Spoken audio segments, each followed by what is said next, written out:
We will call the City Commission regular meeting to order on May 4th, 2026. Madam Clerk, would you please call the roll? City Attorney Doctor, Here. City Manager Lake, Here. Commissioner Reed, Here. Commissioner Rigby, Here.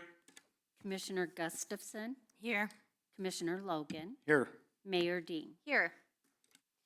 Would you please stand for the Pledge of Allegiance?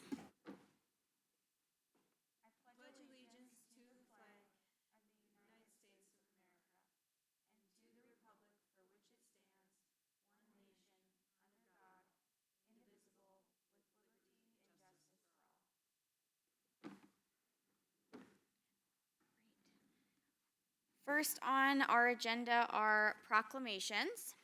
Our proclamation today is for Greater Helena Gives. City of Helena Proclamation. Whereas Greater Helena Gives is an annual 24-hour community giving event organized by the Helena Area Community Foundation that brings together residents, businesses, and nonprofit organizations to support the well-being of communities across the region. And whereas this event provides an opportunity for any area nonprofit organization to participate, raising awareness and critical funding to advance their missions to serve the diverse needs of our communities. And whereas Greater Helena Gives has grown to become the largest collective giving day in the area, demonstrating the generosity and civic spirit of our residents. And whereas each year the total amount raised continues to increase, with more than $305,000 contributed in just 24 hours in 2025, reflecting a strong and growing commitment to philanthropy and community support. And whereas this collaborative effort empowers individuals to make a meaningful difference and strengthens the nonprofit sector, which plays a vital role in enhancing quality of life for all.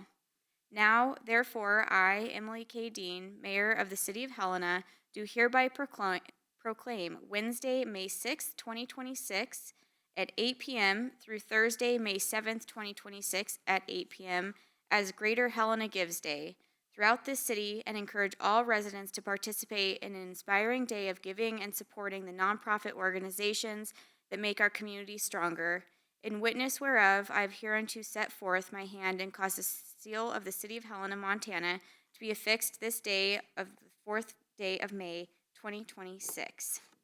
And I don't know if Helena Area Community Foundation, I don't believe anyone is here, but I do believe Callie Asham can accept this proclamation on their behalf.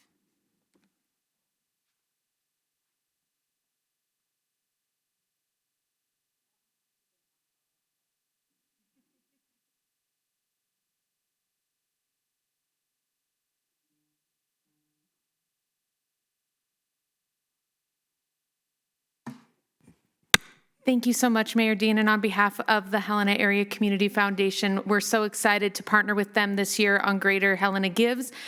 They have a kickoff on May 6th down at the Montana Club, and I encourage everyone to go.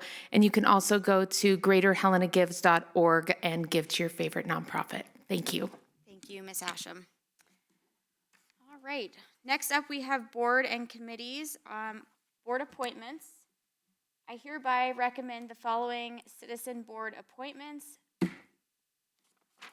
All three of these are for the Planning Commission. The appointment of Brett Heithausen to serve as a board member on the Planning Commission for a 3-year term expiring May 1st, 2029, with eligibility to apply for an additional 3-year term thereafter. The appointment of Mark Rund to serve as a board member on the Planning Commission for a 2-year term expiring May 1st, 2028, with eligibility to apply for an additional 3-year term thereafter. And the appointment of Tracy Edgeline to serve as a board member on the Planning Commission for a 2-year term expiring May 1st, 2028, with eligibility to apply for an additional 3-year term thereafter. Are there any questions or comments on my board appointments? Okay, seeing none, I'll entertain a motion. Mayor Dean, Commissioner Logan. I would move to approve the citizen board appointments as read by Mayor Dean. Second. It's been moved and seconded. Madam Clerk, would you please call the roll? Commissioner Reed, Aye. Commissioner Rigby, Aye. Commissioner Logan, Aye. Commissioner Gustafson, Aye. Mayor Dean. Aye. The motion carries 5-0. All right, we will go ahead and move on to the consent agenda. Consent agenda item A, claims. Is there any discussion on the consent agenda? Okay, seeing none, is there any public comment on the consent agenda? Any public comment? Seeing no public comment and no additional discussion, I will entertain a motion. Mayor Dean, Commissioner Reed. I move to approve consent agenda item A claims. Second. It's been moved and seconded. Madam Clerk, would you please call the roll? Commissioner Reed, Aye. Commissioner Rigby, Aye. Commissioner Gustafson, Aye. Commissioner Logan, Aye. Mayor Dean. Aye. The motion carries 5-0. Great. We will go ahead and move along to bid awards. Bid award for TSD-26-19 Sixth Ward ADA curb ramps project. Deputy Director Cooey. Good morrow, Mayor and Commissioners. So this project is an ADA ramp project over in the 6th Ward. It actually started quite a while ago, back in 2022. We were awarded this TA Transportation Alternatives Grant from MDT. At the time it was bid, all the bids that came in were relatively high compared to what we were expecting to see back then. And so we kind of went back to the drawing board for a while on this one. And what we came up with in partnership with MDT was, I'm going to try and put this as simply as I can, what's called an IDIQ contract, an indefinite delivery, indefinite quantity contract. So basically what that means is we have a certain number of things that we would like to get done, and we have a certain amount of money that we can try and get them done with. So you, Mr. Contractor, tell me how much you can do each thing for, and whoever can get us the most things for the pot of money that we can spend will win the bid. A little bit different than a traditional bid. Traditional bid, right, you have a pretty set project. This one was, we have a pretty wide-ranging project. We can do more, we could do less. So with that said, so we put it out to bid again this time after working through that. We received 4 proposals.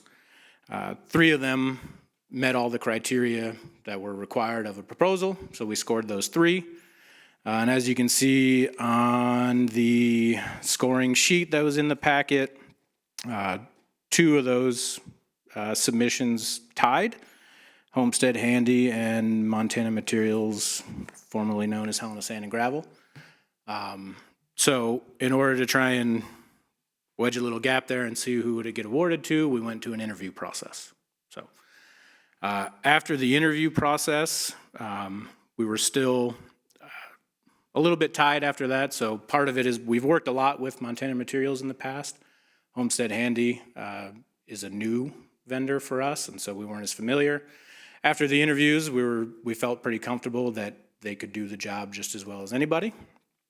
So at that point, the ultimate decision came down to how many things could you get done for us, really. And so if you look at the price tabulation sheet in the packet, we tried to make it pretty clear for you. So the yellow line is basically where everybody could get us to. And so if you look, one of them all around construction could get us down to about 36 items. Helena Sand / Montana Materials could get us down to about 41, 42 items. And Homestead Handy could get us down to 51 items. So at the end of the day, that's our recommendation. And I'm going to read that because it's pretty specific MDT wants to hear. So we would recommend awarding TSD 2619 6th Ward ADA Curb Ramps Project, fixed price, best value IDIQ contract to Homestead Handy LLC in the amount of $500,000. Happy to answer any questions. Any questions for Deputy Director Cooey? All right, guess you answered them all. Is there any public comment on this item? Any public comment? Okay, seeing no public comment, any final discussion?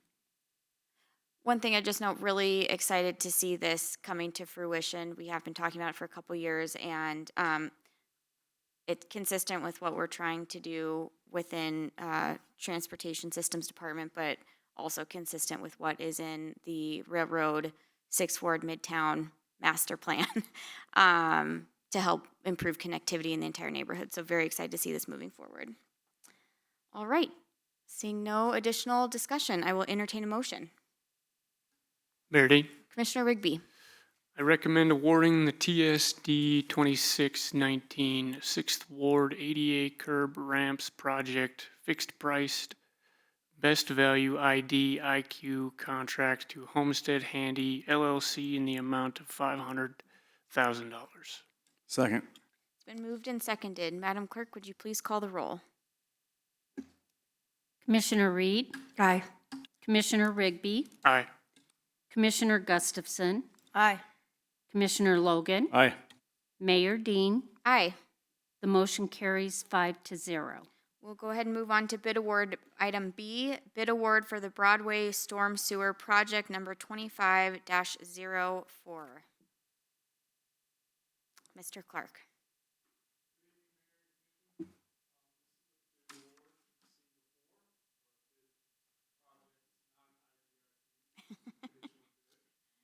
We bid it, I think, about a year ago, and it came in about twice what we expected budget-wise. We bid it again this year in hopes of doing it while school was out, and it came in almost half, again, what we thought it would cost. And the project is a new storm inlet at the bottom of Stayburn Street, the corner of Stayburn and Broadway, to alleviate an outdated storm inlet, and there's been some periodic flooding there over the years, a couple events, and that's what brought it to our attention. Happy to answer any questions. Our one and only bidder, as this time as with last time, was Helena Sand and Gravel, or the contractor formerly known as Helena Sand and Gravel, Montana Materials and Construction, for $212,396. I'm happy to answer any questions. Any questions for Mr. Clark? Okay, seeing no questions, is there any public comment on this item? Any public comment?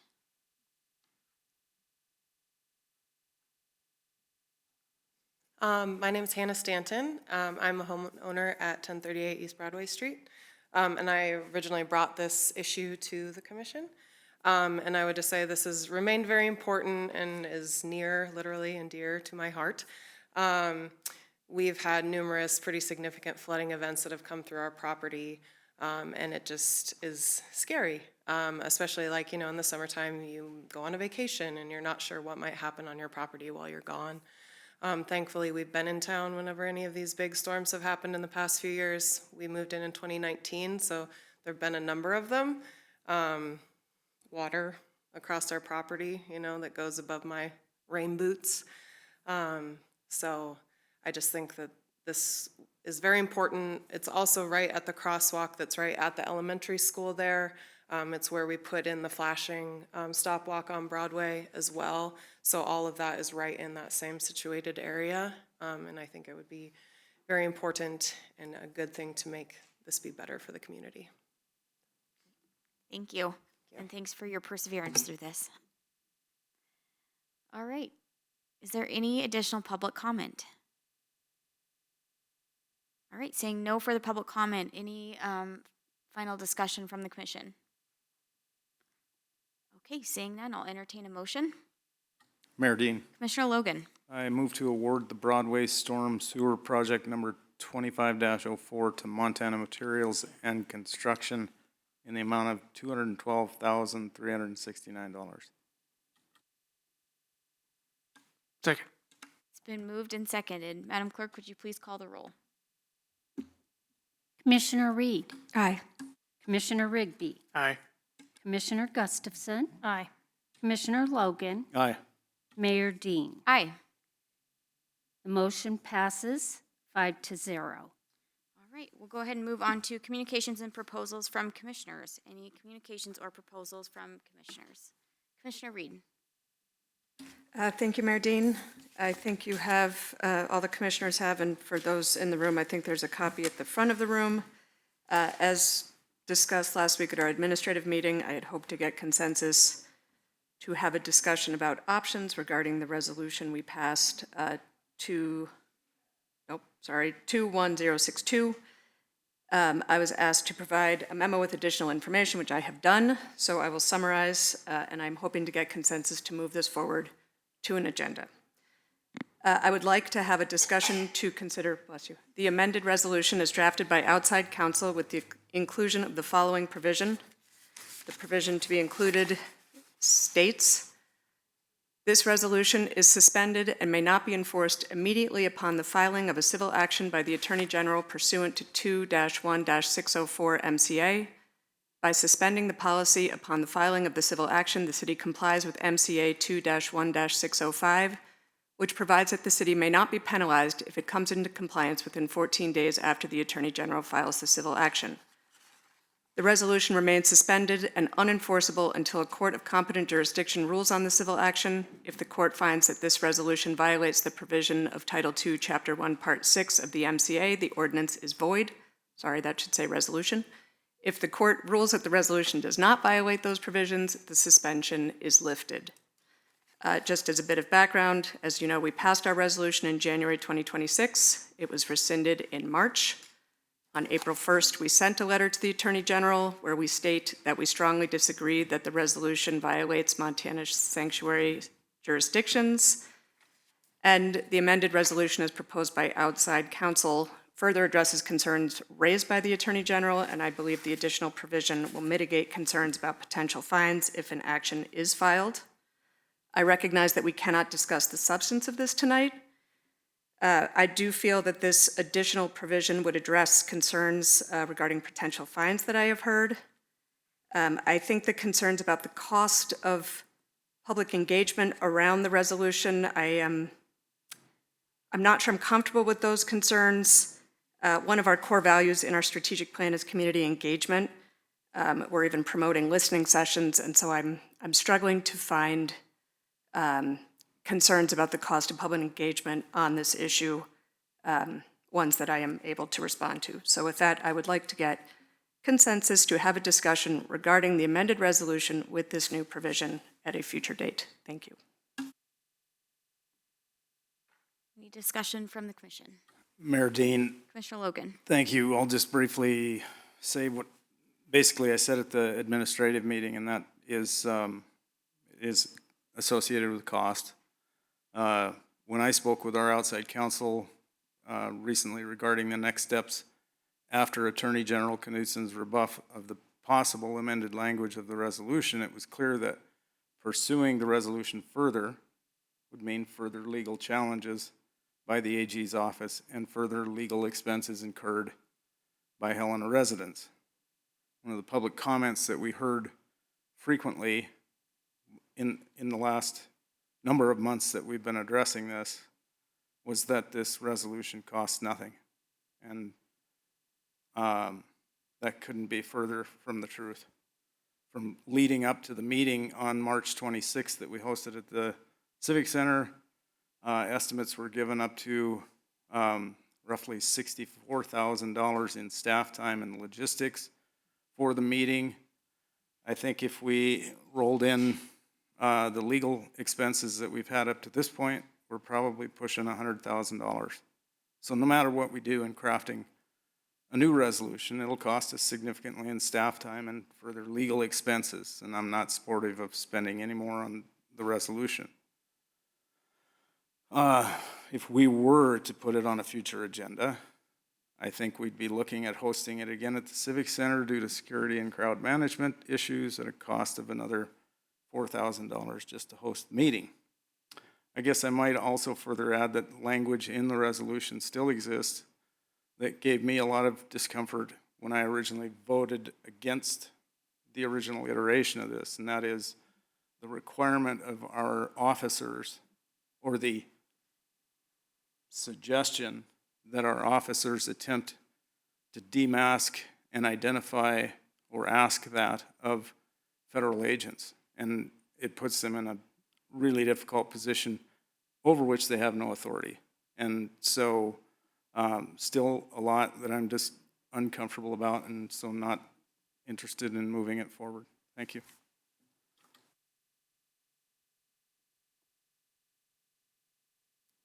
Any additional thoughts? Mayor Dean. Yes, Commissioner Gustafson. Thank you. First, thank you, Commissioner Reed, for bringing this back and giving us something specific to respond to.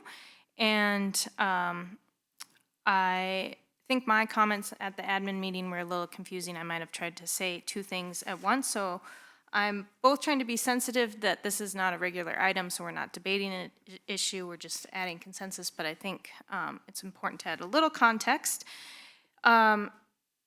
So one context that I was trying to get to in the admin meeting is that I am sensitive that the public wants to know what's going on, and I'm sensitive to there's a sense that it's unresolved. And so I was trying to acknowledge that and the need for resolution. And so that was my support, and I'm glad that Commissioner Reed brought this back in a very tangible thing for us to talk about. And so I will say that I am not in support of bringing this resolution back to another agenda. I don't think it really serves the best interest of the city at this time. And I don't know how much detail to go into since this is not an agenda item. And I think that's been part of the problem. And I'll, defer to some of the experts, our city attorney, our city manager, our mayor, who have set the tone on how we discuss this.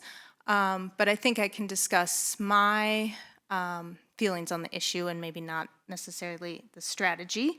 I saw this resolution in January as primarily a statement of values and not a significant change to city services, with the exception about the 287G agreement piece of it. I've done more thinking and recent research on that, and as I understand it, we don't need a resolution to not enter a 287G agreement. And so if that's the most significant piece of it, I don't see this as,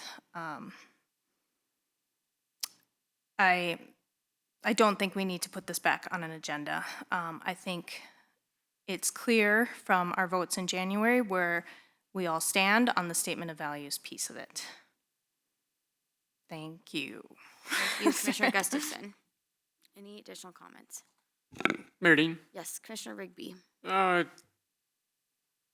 won't go into too much detail on what I've said at prior meetings, but I'm also not in support of bringing it forward. Don't want to continue down the path of, the Attorney General has made it clear that he'll rebut fourth or fifth or sixth time, and to continue to do that is, once again, not in the best interest of the city. All right, any additional, well, I guess one comment I'll just have before we move on to any additional communications or proposals, that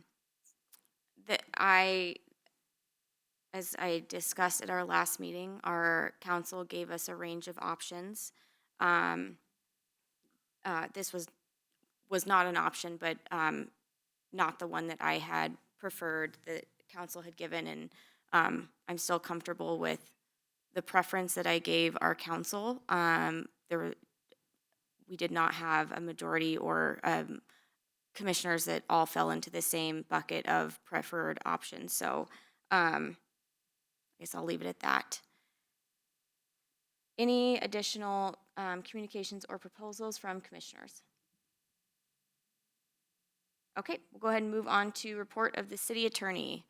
City Attorney Doctor. Mayor, Commissioners, I have nothing to report. Thank Okay. you. City report of the city manager, Manager Lake. Good evening, Madam Mayor and Commission and members of the public. A couple items for you today. First off, want to say thank you to everyone who participated in the Vigilante Day Parade. Was a great success. Thanks to all our public safety individuals who helped keep everybody safe, and for participants for being safety-minded as well. We really appreciate it. Look forward to next year. Lots going on throughout the city. Our latex paint exchange at the transfer station ends this Wednesday.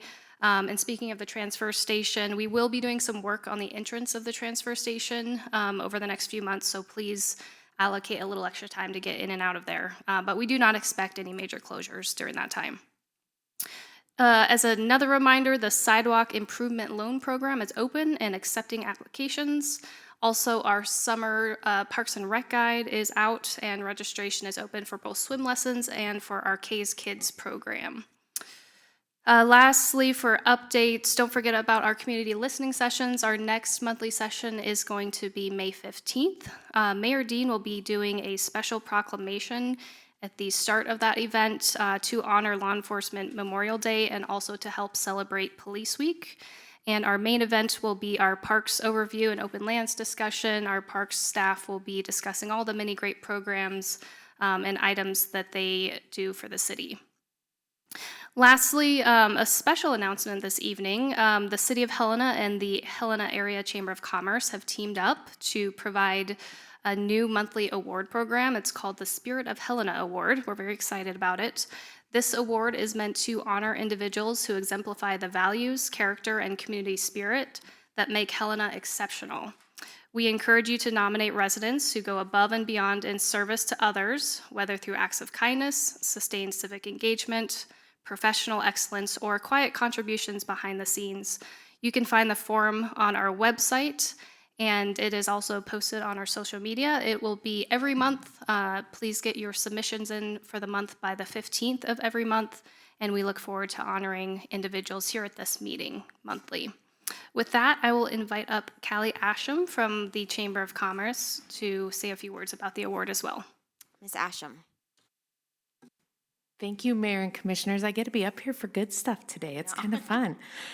Just on behalf of the Helena Area Chamber of Commerce, I want to start by thanking the City of Helena and thanking City Manager Lake for including us at this. Community building works best when we do it together, and this is a wonderful example of the city and the business community coming together to lift up people who make Helena the place we're proud to call home. The Spirit of Helena Award is really about recognizing something we all experience but don't always pause to name. The everyday acts of service, leadership, kindness, and commitment that quietly strengthens our community. These are the volunteers, our neighbors, our mentors, and our professionals who show up not always for recognition, but because they care deeply about Helena and the people who live here. We are incredibly fortunate to live in a city filled with people who go above and beyond, and this award gives us a meaningful way to say that we see you and we are grateful. So thank you again for this partnership. We're so excited, and please get your submissions in by the 15th. Thank you. Thank you, and thank you for participating in this new initiative. And that concludes my update, Madam Mayor and Commission. Thank you. Awesome, thanks. Lots of great stuff. Any questions for the city manager? Great. Go ahead and move along. Communications from the Helena Citizens Council. Ms. Hammer.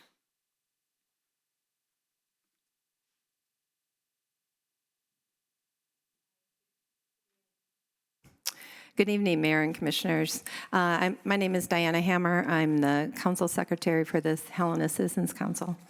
We have 4 items for you tonight. At our April meeting, we set priorities for the next several years, and the overwhelming priority for the council was transportation related, primarily around non-motorized transportation, creating a more walkable, bikeable city.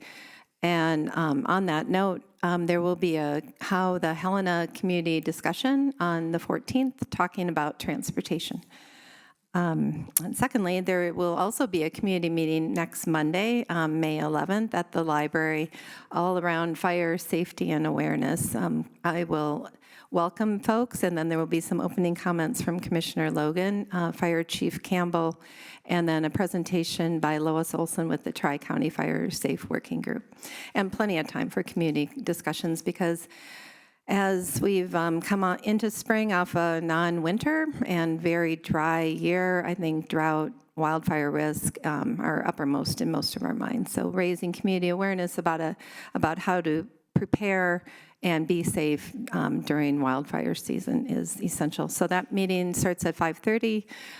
Presentations start at 6, but the doors open at 5:30 on Monday the 11th. Thirdly, I've been appointed to represent the HCC and the city's newly formed Zoning Policy Advisory Committee, which will help implement the newly adopted Helena Land Use Plan. So I look forward to serving the community in that way. And then finally, our next meeting will be May 28th. We're working diligently to attend the budget meetings and prepare our recommendations on the city budget, and we'll be adopting that formally at the May meeting. And you all have a standing invitation to attend any of our meetings as a group, individually, or reach out anytime. So thank you. Great, thank you. Any questions for the HCC? All right, Okay, thank thanks. you. Regular items, item A, consider a resolution withdrawing from the Helena, Lewis, and Clark County Consolidated Planning Board. Director Brink. Thank you, Mayor, Commission, good evening. So this is a little bit of paperwork to recognize the full implementation of our new zoning and subdivision regulations. In alignment with the implementation of those two ordinances, as outlined in the Land Use Planning Act, and with the creation of the City of Helena Planning Commission, which was charged with roles and responsibilities as outlined in that act, withdrawal from the Consolidated Planning Board is now required so that the county can then plan for and establish their own land use board. A little bit of background information. Back in May 3rd, 2001, City of Helena and Lewis Clark County, we entered into an interlocal agreement pursuant to Montana law, establishing a consolidated city-county planning board.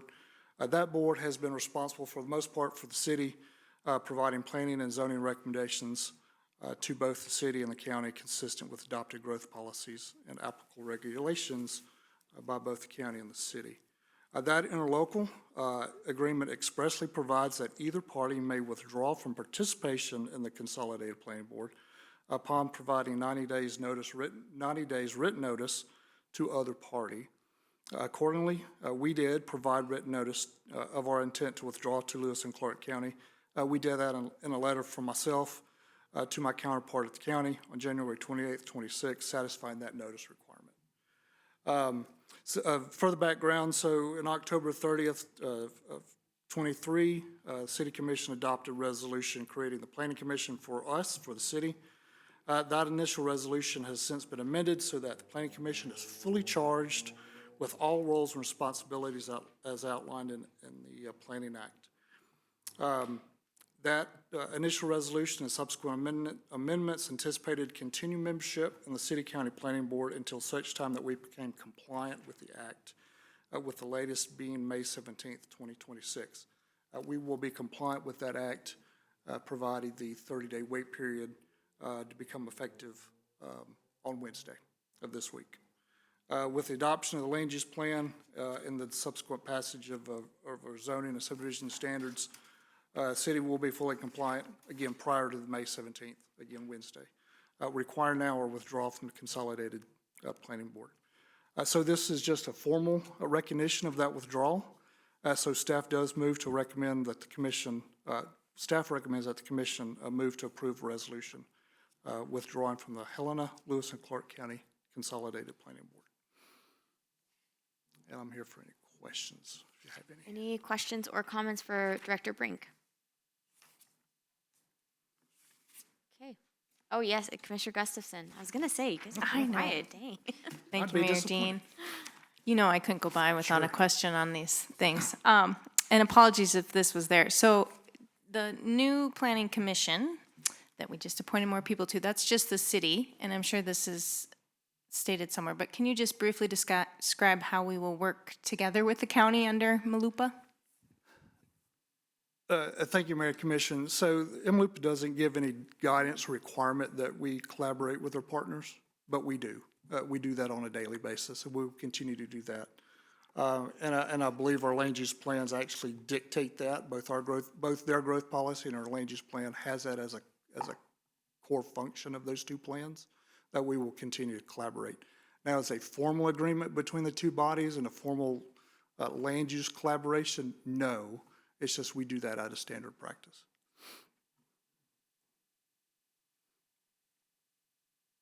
Okay, great. Seeing no additional discussion, is there any public comment on this item? Any public comment? Okay, seeing no public comment, any final discussion?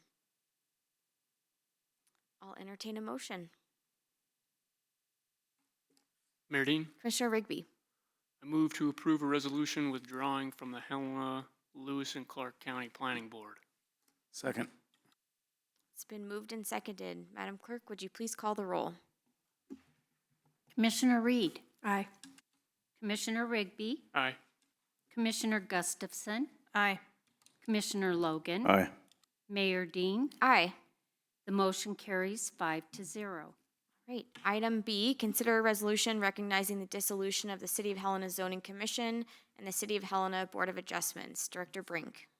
Thank you, Mayor Commission. So if you recognize the theme, I apologize, but this is in compliance with the Montana Land Use Planning Act and our subdivision and zoning ordinances that you just did pass. So consistent with the implementation of those two and the formation of the City of Helena Planning Commission with all the roles and responsibilities prescribed in that act, a resolution recognizing the dissolution of the City of Helena Zoning Commission and the City of Helena Board of Adjustments is recommended. Not required because that formal dissolution actually happened with the adoption of that, the passage of that ordinance. With the adoption of those ordinances amending the city's zoning and subdivision regulations, the responsibilities of the Zoning Commission, excuse me, and the Board of Adjustments were reassigned to the Planning Commission or eliminated through the establishment of new ministerial processes or admin processes as we recognize them. In the interest of transparency, and this is why staff is bringing this forward, we want to be well aware that we are doing this, that those two boards are going to go away. Staff has proposed one additional step to formally acknowledge the dissolution of both of these boards as a result of zoning ordinance amendments approved by the City Commission on April 6th of this year with an effective date of May 7th, 2026. The passage of a resolution recommending the dissolution of both these boards, again, that's a proposal objective. And again, full transparency of that dissolution that may have been just hidden within the formal process of adopting that ordinance. So with that, Mayor and Commission, staff does recommend that the Commission approve a resolution recognizing the dissolution of the City of Helena Zoning Commission and the Helena Board of Adjustments as created and amended by ordinance numbers 2010, 2910, 2914, 3066, and 3097, consistent with the adoption of amended zoning and subdivision ordinances compliant with Title 76, Chapter 25, Montana Code annotated. And again, any questions, I'm available. Any questions for Director Brink? Okay. Is there any public comment on this item? Any public comment? All right, seeing no public comment, any final discussion? I'll entertain a motion. Mayor Dean, Commissioner Logan. I move to approve a resolution recognizing the dissolution of the City of Helena Zoning Commission and the City of Helena Board of Adjustment as created and amended by ordinance numbers 2910, 2914, 3066, and 3097, consistent with the adoption of amended zoning and subdivision ordinances compliant with Title 76, Chapter 25, Montana Code annotated. Second. It's been moved and seconded. Madam Clerk, would you please call the roll? Commissioner Reed, Aye. Commissioner Rigby, Aye. Commissioner Gustafson, Aye. Commissioner Logan, Aye. Mayor Dean. Aye. The motion carries 5-0. Right, item C, consider a resolution of intention to set fees for the Transportation Systems Department and schedule a public hearing for May 18th, 2026. Deputy Director Cooey. Thank you, Mayor and Commissioners. Thank you, Director Brink, for not making it take so long to get through the 200 pages between my first item and my next item. So tonight, resolution of intention to set fees for the Transportation Department and schedule a public hearing for May 18th. So back on April 15th, we went through our parking budget with you all, and at that time, we went through all the fees for parking. And I mentioned at that meeting that we would bring this resolution. So we kind of just bundled all of our fees together at one time to try and bring them forward, since parking is really the only one that we had any intentions of changing in that time. So on the first table that you have in your packet is a combination of the transit and our sort of at-large transportation fees. So I'll get to, there might be a couple changes at the final resolution on the 18th, but I'll get those after I get through these. So that's the first table. Second table is kind of a placeholder, so these are all if we have to charge out work when we go out and do it in the field. So if we get a complaint for sidewalk repairs and our guys can do the repair, the rates at which we would charge for reimbursement on a project like that, that's what all the next table is, and we keep that table up to date in our office out at the shop, and you can stop by and see what the current rates are for depending on who would be involved in that project. So that's the second table. And then the next two tables are all of the parking fees that we went over back on April 15th. So the two changes that I have that may come on May 18th, and old attorney doctor over here, tell me if I'm wrong if we can't do this, but we may exclude transit from the final version for now and bring those back separately at a different time.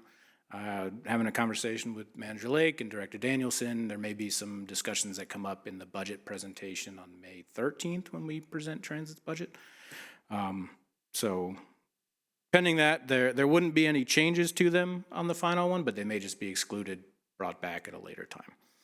And then the second change that would happen at the final one is special event fees that are in they're redlined right now in the parking tables. So those special event operations is moved to the Parks Department. It's not in transportation anymore. And so we thought that they had included those when they brought all their fees to you guys in the last couple months. We realized that they weren't. So our final version, we're basically just getting rid of the red line so that the fees do stay in a schedule somewhere in the city so that we can continue to. So, other than that, I'd be happy to answer any questions. All right. Questions or comments for Director Cooey? Yes, Commissioner Reed. Thank you, Mayor Dean. I'm sorry, I missed the part of the meeting where we talked about this last time. So on parklet permits, we've added a time frame, April 1 to November 1. Are they required to get the 2 spaces minimum for the full period, or is it that the window is open between April and November? Mayor and Commissioner Reed, so it's the way it used to read, right, was just per month, and we always ran into this scenario where depending on the weather, you could set up a parklet on April 10th, or it might not be until April 25th. And so it became kind of an odd situation to run into prorating because we didn't really have any language about prorating for that first month or that last month before they take them down. So we thought we would just simplify it and say from April 1st to November, and if you're going to set up sometime in April, you pay for April.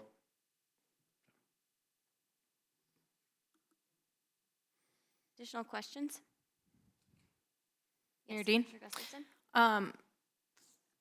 You kind of answered it, but it's maybe more of a comment. I had a question about the transit fees and the insufficient funds fee. And so I know this is not really the time to talk about it, but my question is, will we talk about it, I guess, on May 13th is what let me word this better. In a question, when will we talk about the transit fees? Sure. Thank you.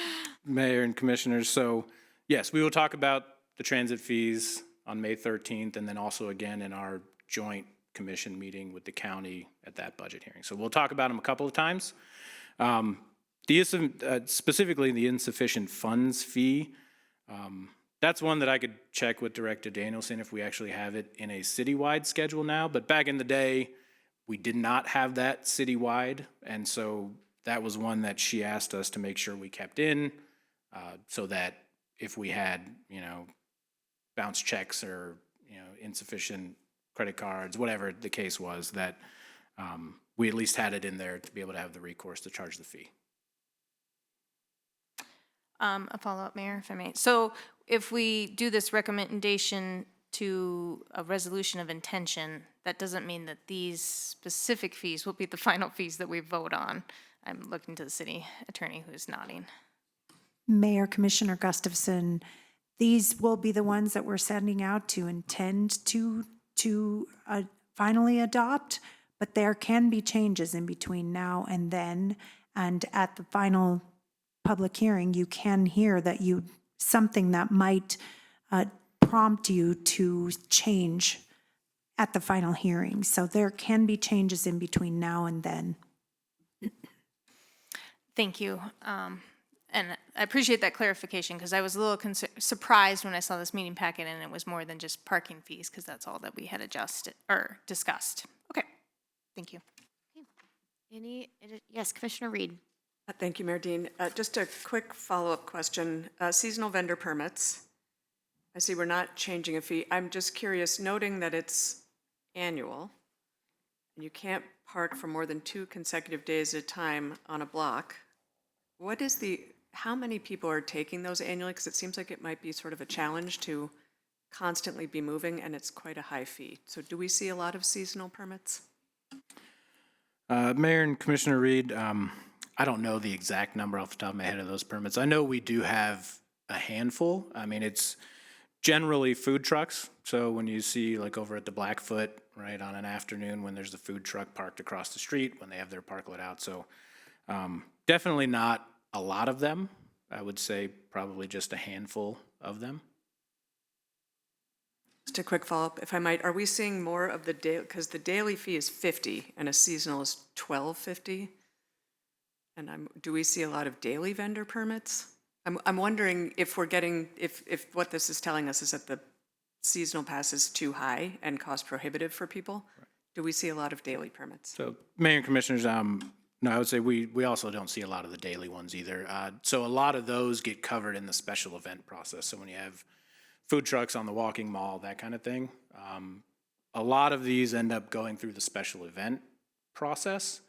And so it kind of bypasses it through the parking office for some of these. So they exist. We do get a few of them here and there, but they're not plenty-some at all. Thank you.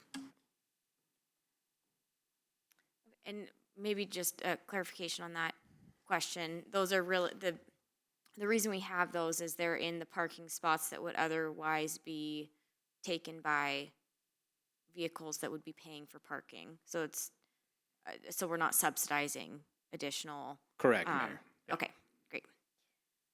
All right, any other questions? One question I did have, after we had that budget meeting, I haven't received any additional public comment on the topic, besides some of that positive public comment we had during that meeting, but have you received any additional public comment for or against? Sure. Thanks, Mayor. Actually, thank you for asking. So, no, we've not heard anything else since that meeting. But I did want to say that we will. So, obviously, between now and the final, it'll be advertised in the IR as required by MCA. But we'll also work with the PIO, Amanda Opitz, and put out a nice big social media blast and all kinds of stuff to make sure that people are aware that it is happening. Okay, great. Thank you.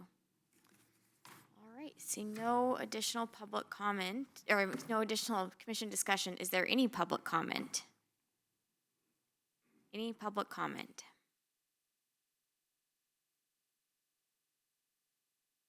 Okay.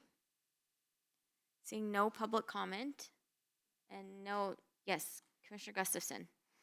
A comment, if I may, Yes. before a vote. I was waiting for public comment, and I just want to note that I appreciated the public comment at the admin meeting where this was first proposed, that the Business Improvement District is in support of these parking fees and that the Parking Advisory Committee is also in support. So I want to acknowledge that they had prepared that and stayed, well, I don't know, was that a 4-hour meeting that they stayed for, or 5? So thank you both for being there. And I'm a little surprised that we haven't seen any public comment in those last 2 weeks, so maybe not everyone's tuning in late at night, but I'm sure more will be to come. So, thank you. All right. Seeing no additional discussion, I'll entertain a motion. Mayor Dean, Yes, Commissioner Rigby. recommend approving a resolution of intention to set fees for the Transportation Systems Department and set a public hearing for May 18th, 2026. Second. It's been moved and seconded. Madam Clerk, would you please call the roll? Commissioner Reed, Aye. Commissioner Rigby, Aye. Commissioner Gustafson, Aye. Commissioner Logan, Aye. Mayor Dean. Aye. The motion carries 5-0. All right, item D, consider adoption of the amended Community Development Public Participation Plan as required under 76-25-106 MCA, known as the Montana Land Use Planning Act. Director Brink. Thank you, Mayor and Commission. So I heard a comment that I haven't been seen lately. Be careful what you wish for. So tonight is another wrap-up relative to our implementation of MLUPA. And this is the full complement of all the requirements of our PPP as required under the Montana Land Use Planning Act. These updates will now address how the Community Development Department conducts all public outreach and allow for all public participation with respect to all of our land use processes going forward, including amendment processes, new land use plan or ordinances, as well as the ministerial and land use approval and review processes moving forward. Not to backtrack, but again, back in '23, the City Commission adopted the first version of the PPP, which was aimed at assuring compliance with MLUPA for impending land use planning process, and that followed after that. That first adopted version of the PPP covered basic public participation requirements mandated under the law for establishment of the Planning Commission in '24 and the eventual adoption of the Helena Ford Land Use Plan last November.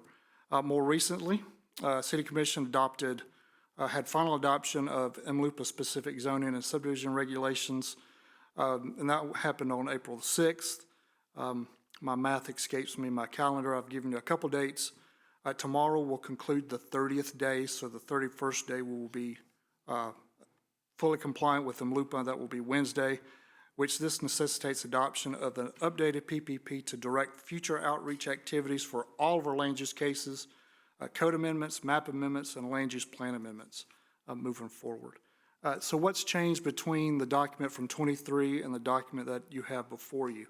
Well, the biggest takeaway is the addition of the new public engagement benchmarks for both public notices and public comment. There's a distinction that will be met or set for new land use approval processes as outlined in MLUPA and incorporated in our new zoning ordinance and subdivision regulations.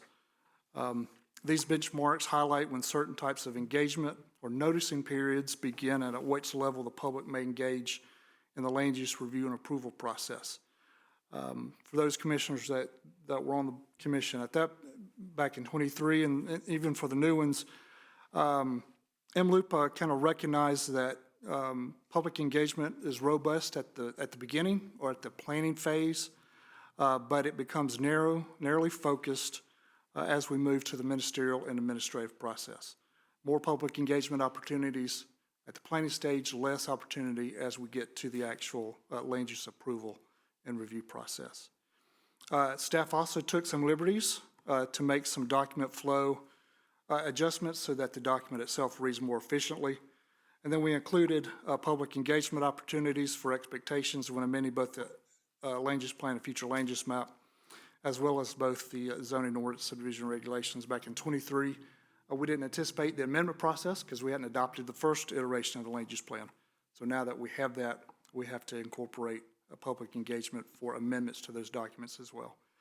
And then we eliminated the next steps. One of the big pieces, or open-ended, was a next step section. Well, we're at the next step, so we can eliminate the next step. So that's what we've done.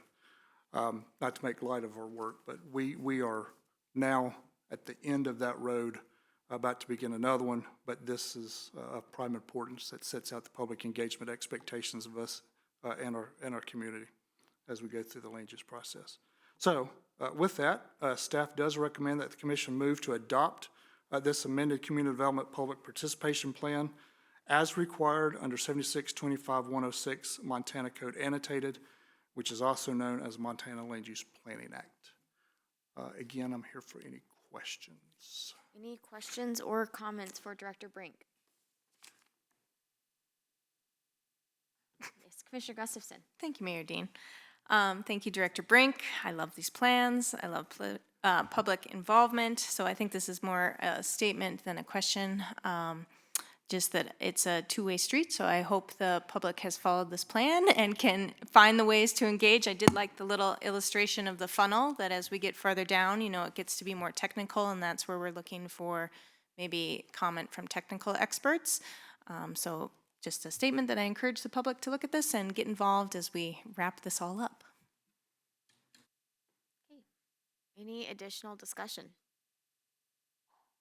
All right, is there any public comment? Any public comment?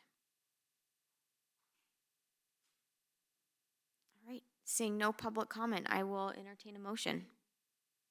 Mayor Dean, Yes, Commissioner Rigby. I move to adopt the amended Community Development Public Participation Plan as required under 7625-106 Montana Code annotated, known as the Montana Land Use Planning Act. Second. It's been moved and seconded. Madam Clerk, would you please call the roll? Commissioner Reed, Aye.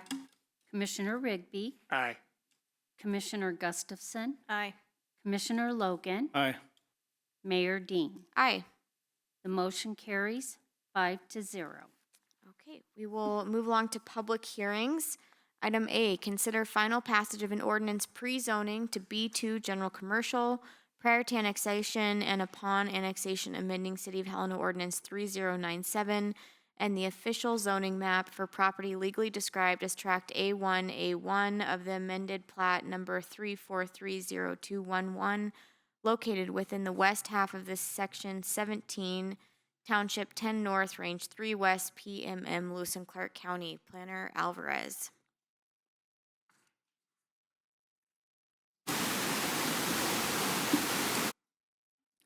Maybe go with the top one.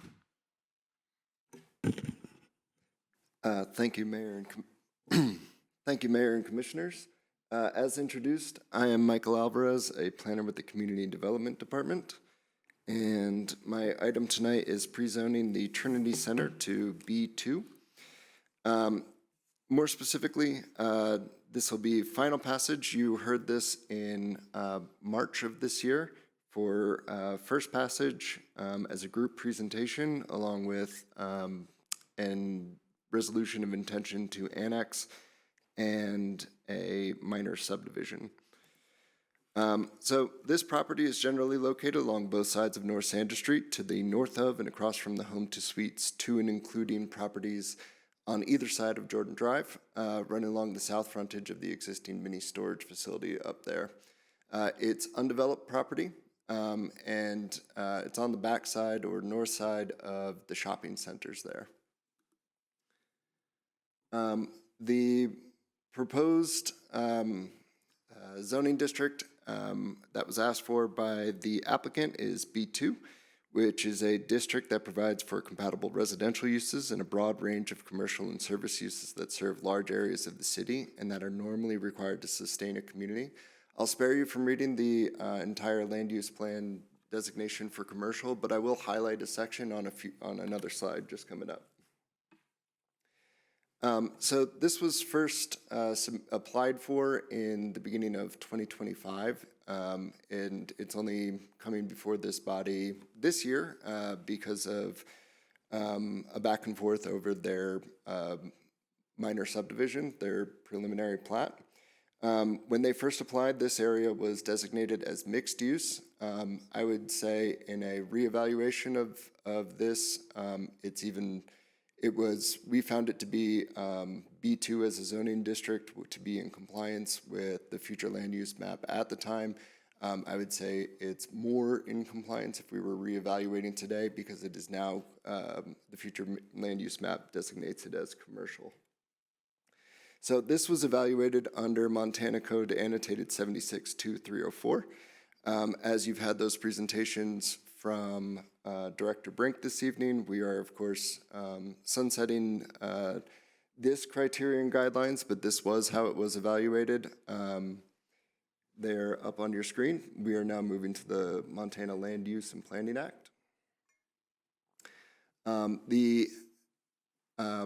I updated some of the findings, not the staff analysis, which was conducted at the time for things like the number of trips per day, but just added in a little section here to note that the Helena Forward Land Use Plan does designate this area as commercial, and that the Helena Forward specifically calls out this area in its definition of what a commercial area is on a future land use map, in saying that more large-scale commercial development should be prioritized along high-traffic corridors such as East Custer Avenue, which is to the south, and Interstate 15, which is directly to the east here. So essentially, when the future land use map designated a commercial area, it was pretty much thinking of this tract of land specifically. Not quite fair, but it is the example. Comments at the time. Generally, just centered on transportation's desire for further TISs. We've had those. They're appended to your packet tonight. They looked at or by my department's own, just to back up, by my department's own calculations for that area, we came up with 73,600 trips per day. My department does tend to estimate a little bit high, but we are expecting big box retail and that sort of thing, which is a major driver of traffic. As such, we can't condition the zoning district, but with the minor subdivision, we do think we are prepared for that amount of traffic flow as predicted with the amendments that we asked for with the preliminary plat, minor subdivision, the resolution of intent to annex. So the original 2019 growth policy objective analysis is up on your boards. We found it aligned with goals 1, 10, and objectives 78, 79, 82, and 88. Your staff report includes the explanation at the top, saying why you're reading something regarding months after we adopted the Helena Forward Land Use Plan that referenced the growth policy. If we were evaluating this today, it would be under the Helena Forward Land Use Plan, and I just want to make sure that you have confidence that as far as the vision and guiding principle, the economic development goal, the future land use, housing and neighborhoods, commercial corridors, urban service boundary, community facilities and public services, transportation and mobility, those kinds of guidelines that were set forth in the Helena Land Use Plan. The major findings that we would have been highlighting and reevaluating this were that it encourages regional commercial development, including destination retail and entertainment offerings that align with the needs of the community and region, and the promotion of infill development and the redevelopment of underutilized parcels, these of course being completely undeveloped, along key commercial corridors. B2 zoning establishes the regulatory framework necessary to allow these commercial uses to develop on the subject property. So the proposed zoning is currently present in the vicinity and matches the car-oriented commercial nature in the area. And as stated, it is a match to the future land use map designation of commercial. You can do slightly better. Legally required notice. Zoning Commission meeting was legally noticed in the Helena IR. This City Commission hearing was legally noticed along with the resolution of intent to annex and the minor subdivision on 307, and then again for this hearing on 418. Neighbor notices were sent to property owners within 150 feet for the original Zoning Commission hearing back in 2025, and then again to property owners along North Sanders Street that would have been affected by the minor subdivision. Notice sign had been placed on the west side of the North Sanders Street bicycle path, and no comments were, and also a news story ran about this in, I believe, late January of this year, and no comments were received regarding this zone change. And there's the recommended language on your screen. Staff does recommend approval of an ordinance pre-zoning to B2 General Commercial prior to annexation and upon annexation, amending City of Helena Ordinance 3097 and the official zoning map for property legally described as Tract A1 of the amended plat number 3430211, located within the west half of Section 17, Township 10 North, Range 3 West, Prime Meridian, Lewis and Clark County, Montana. I will happily take your questions. Okay, questions for Planner Alvarez? You were so thorough, there are no questions. All right, is there any public comment? Any public comment? All right, seeing no public comment, any final discussion? Mayor Dean, Yes, Commissioner Reed. technical question. City Attorney Doctor, do we need to reread the full motion, or can we say as read? I know this has been an ongoing debate, but Mayor, Commissioner Reed, that is a question that I love that you just asked, because no, you do not have to reread it. thanks. Okay, with that, I'll entertain a motion. Mayor Dean, Yes, Commissioner Reed. I move to approve an ordinance pre-zoning to B2 as read. Second. It's been moved and seconded. Madam Clerk, would you please call the roll? Commissioner Reed, Aye. Commissioner Rigby, Aye. Commissioner Gustafson, Aye. Commissioner Logan, Aye. Mayor Dean. Aye. The motion carries 5-0. All right, we will move on to public hearings. Item B, consider a conditional use permit to allow for expansion of an existing light manufacturing use in B2 zoning district. Planner Alvarez. Thank you, Mayor and Commission. This item, as introduced, is a conditional use permit for light manufacturing use in a B2 zoning district at 1620 Aspen Street. More specifically, this property is located mid-block on the north side of 1620 Aspen Street. Sorry, that's redundant. The current land use is professional offices. However, it has functionally enjoyed the requested use for several years now as their operations have shifted. So they're not introducing new light manufacturing. They have been grinding glasses and putting glasses together there for quite some time. They have, that is the portion of their business they've been expanding there. And we're doing the CUP ahead of a further expansion that they would like to do at that property, which would further put them or disassociate them from the grandfathered land use that they enjoy of professional offices. Light manufacturing isn't currently allowed by right. It needs the CUP process in B2. So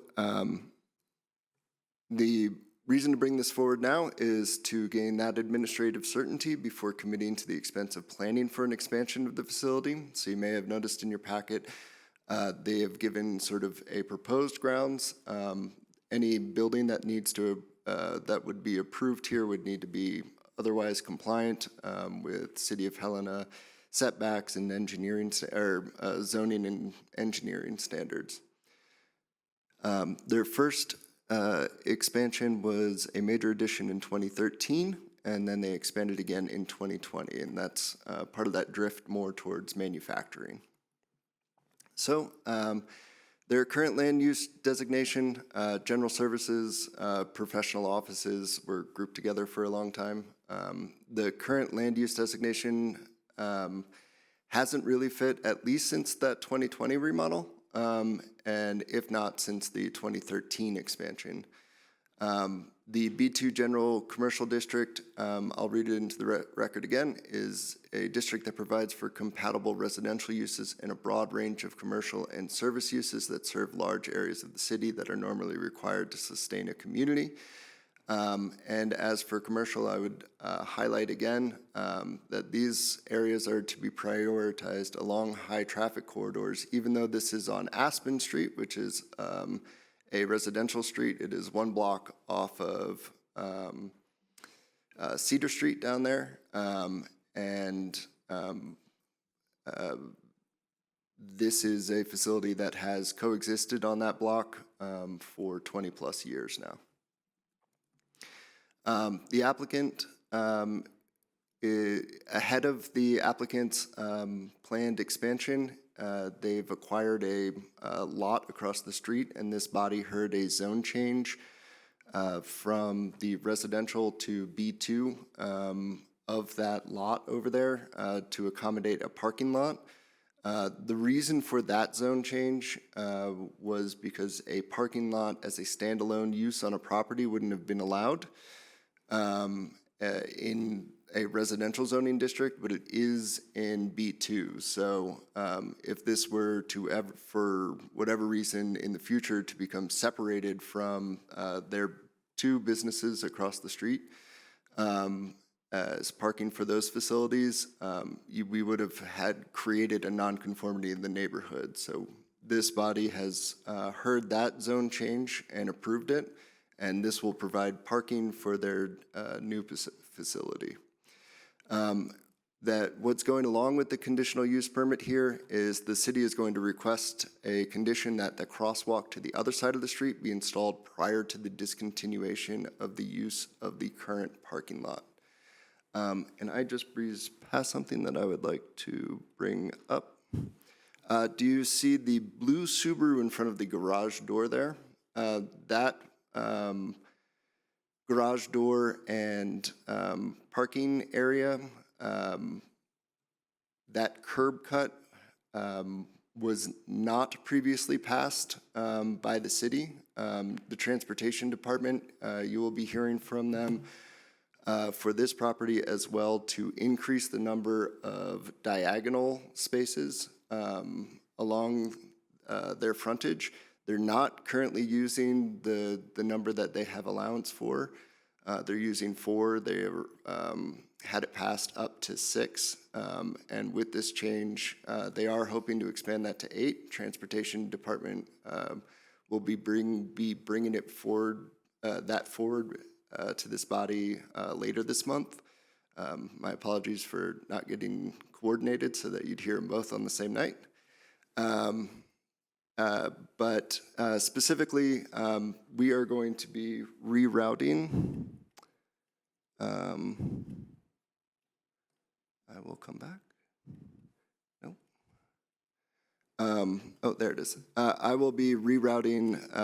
Their intention is to reroute the sidewalk around that parking spot. Currently, it cuts across their parking on the parking spot. The city has an easement that came with those diagonal parking spaces to allow for the sidewalk to go onto their onto their property. We'll be keeping a lot of that easement, but they are going to be bringing the parking lot out towards the curb and going around that parking space that sits in front of that building. Despite that picture, that garage door is not for a car. They don't house cars in there. That is how they handle their forklift traffic to bring in pallets in and out. Per City of Helena zoning standards, we require 20 feet in front of that door. They believe they have that. We've added a condition, or with the zoning commission added a condition to allow that to be shortened to 19 feet to the back of the sidewalk in order to give them some leeway to accommodate ADA ramps in case they need more of a ramp there to accommodate for wheelchair access and that kind of thing.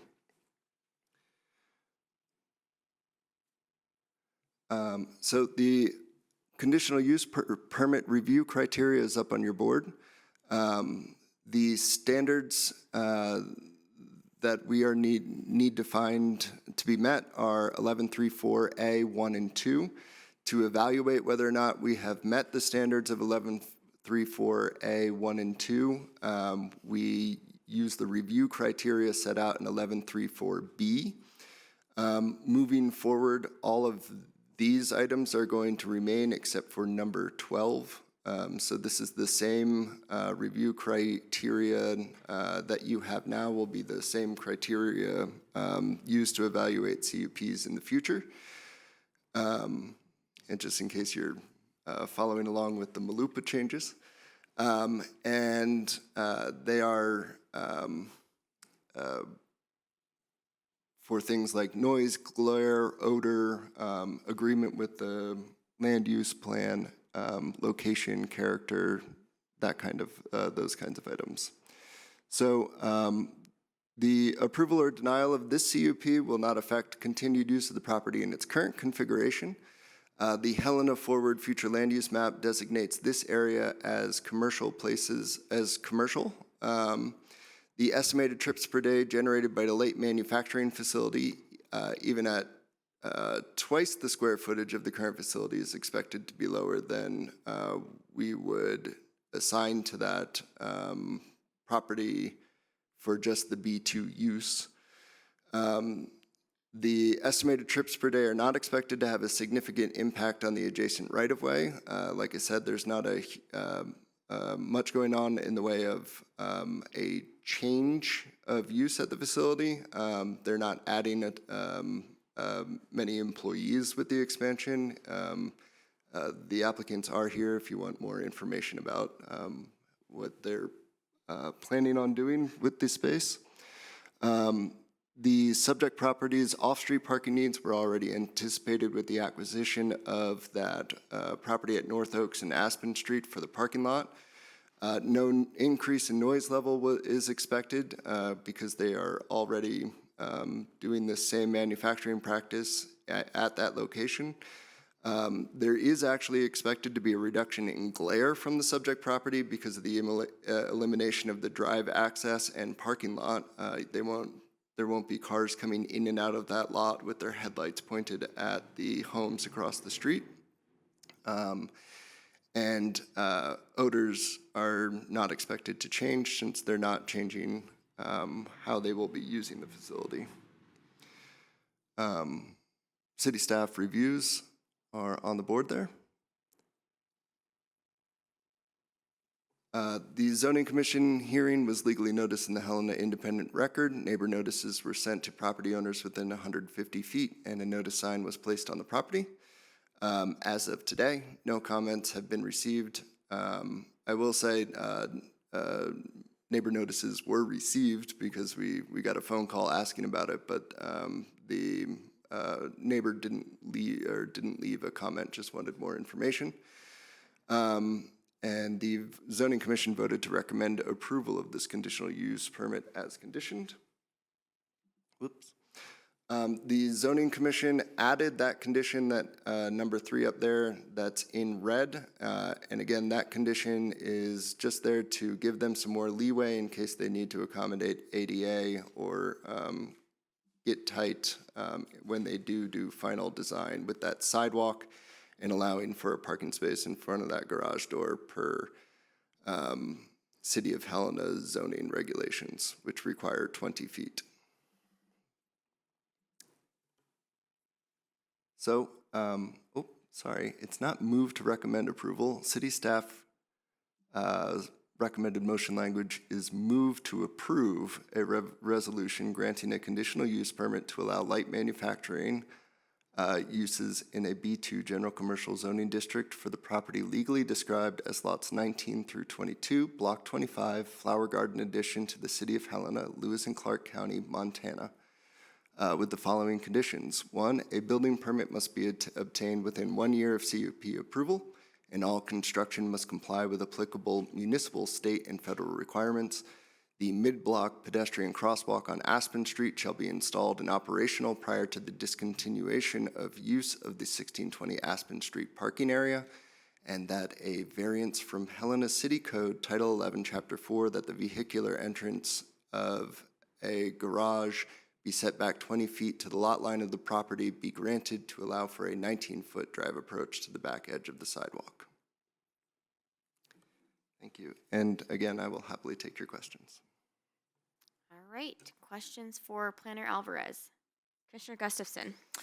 Thank you, Planner Alvarez. A question that maybe is not for this specific one, and I probably should know the answer to this. Conditional use permits, do they follow the business? So like if the business changes, that CUP goes away. Is that correct, or do I not understand how they work? Thank you, Mayor and Commission. They follow the property. So once they have built an optical, for instance, if they restructured their business and there was a change in ownership, that would not void the CUP at that property or something like that. If they then sold it to somebody else who wanted the machines used in grinding glass and creating these frames are large, bulky, delicate. If they were to be sold with the facility, the next owner would be able to operate that under that same CUP. A follow-up, if I may. So could a different, just hypothetical, if a different business bought the property and the structure, could they do a different type of light manufacturing under the CUP? Thank you, Mayor and Commission. Yes. Great. Additional questions? All right, seeing no additional questions, is there any public comment?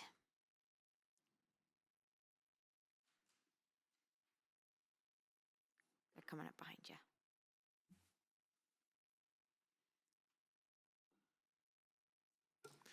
Good evening, Mayor, Commissioners. My name is Jeff Larson. I'm with Larson Civil Engineering. I'm representing Summit Optical tonight. And with me is Jay Krushenski. He's the president, and also Matt Spindler, the vice president. First of all, I just want to thank Michael for his presentation. I thought that was clear, and it certainly reflects our goals. We're preparing for an expansion, but we want this clarified before we move forward. But I thought I'd just take a few minutes to talk a little bit about Summit Optical. For some of you, this will be repeat. For some of you, you won't, because we were here last fall. But the Summit is an optical lab. It's an eyewear distribution center, and it serves 146 partners in 28 states. So there's quite a lot going on there, way more than it looks like looking at the building from the outside. They are a significant employer in the Helen area. They currently have 60 plus higher paying jobs. And one important thing about these jobs, these are for folks that don't necessarily have college degrees, but are yet relatively high paying for those positions. So they're really important jobs for our community, in my opinion. The current facility is at capacity. That's the reason for expansion. So they are on hold. They can't accept any new partners, but they would like to. And so that's why we're here tonight, is to prepare for that expansion. And just a few comments about Summit Optical. They started in this location in 2002. I really think their presence, if you look at what's happened since they've been here, they've helped to revitalize that neighborhood.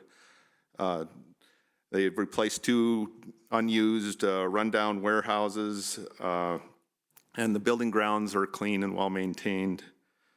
And the other point I'd like to make is, although this is light manufacturing, from the outside, it doesn't feel like that. It's like an office building, is the way you I would picture it. Maybe with some extra deliveries.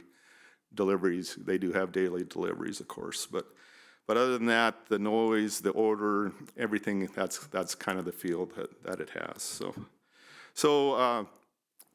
that's as far as I'm going to take it now, unless you have some questions, and we would really appreciate your support. Thank you. Great. Thank you, sir. Any questions for the applicant? All right, thank you. Any additional public comment?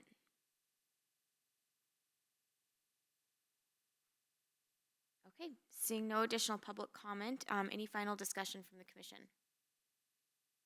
I just briefly want to say, appreciate you choosing to expand your business here in Helena. I had no idea what you all did until last fall, and was really interested to learn and excited that this business is growing in Helena. So excited to move this forward. All right, so with that, I will entertain a motion. Mayor Dean, Yes, Commissioner Reed. I move to approve a conditional use permit as read. Read with, sorry, I have the right page here, one second. As with conditions as read. There we go.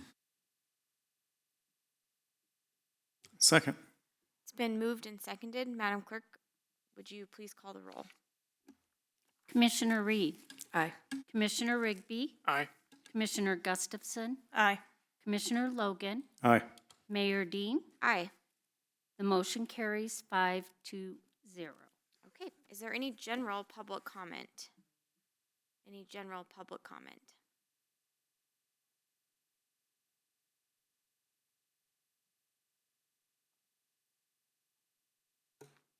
I'm Jay Kershensky. I'm the original president of Summit Optical.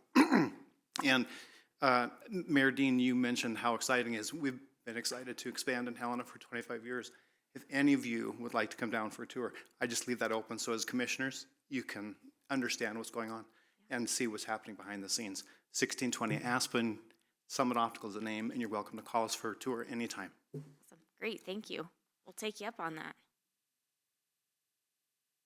Okay, any additional general public comment? Any final commission discussion? Yes. Thank you, Mayor Dean. I feel like I need to say that I still don't know what the options were. I don't know what your preference was. I don't know what position I was alleged to have taken regarding the resolution. I do know that the issue remains unresolved for me, and I know it remains unresolved for a lot of people in this community, and so I will bring this back. I don't know when, and I don't know what in form yet, but it is an issue that I believe the public has a right to know what we are going to do and why. Thanks.